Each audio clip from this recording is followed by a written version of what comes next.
In a mountain village veiled in early morning mist, there lived a young healer named Sora.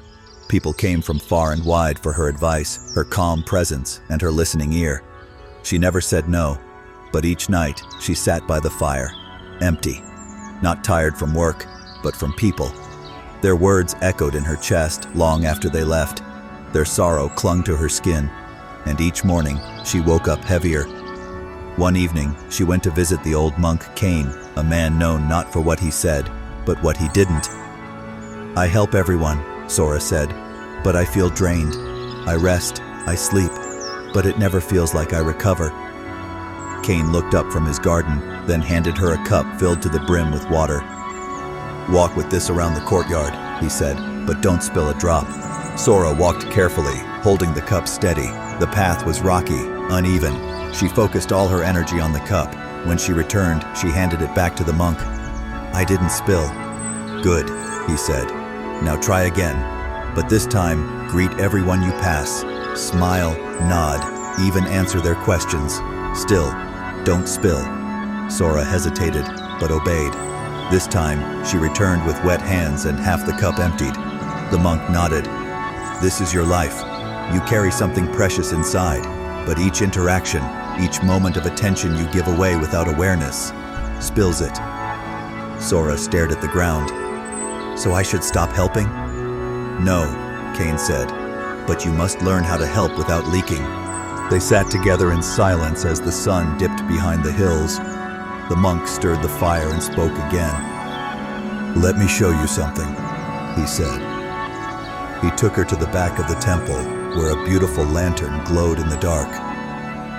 "This lantern," he said, "gives light every night, but it burns clean oil, not leftover scraps, not what others leave behind." He looked at her. "You've been burning through the emotions of others, their pain, their chaos, as if it were your own fuel. No wonder the flame feels dim." Sora felt tears rise, not from sadness, but from clarity. "I thought compassion meant carrying it all," she whispered. "Compassion," Cain said gently, "means sitting beside someone in the dark without turning off your own light." If this story speaks to you, consider subscribing and tap the bell so you don't miss what comes next. The next day, Sora didn't open her door until noon. She didn't feel guilty about it, just curious. What would happen if she didn't say yes to everything? People knocked. Some left when she didn't answer. Some waited.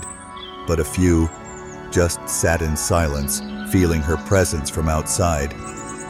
That evening, she returned to the monk. "They still come," she said, "but it's quieter." "They will always come," Cain replied. "But now, you decide who sits close to the fire."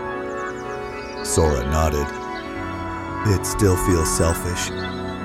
The monk smiled. "Protecting your energy is not selfish. It's sacred. And sacred things are never left out in the open." If this story speaks to you, consider subscribing and tap the bell so you don't miss what comes next.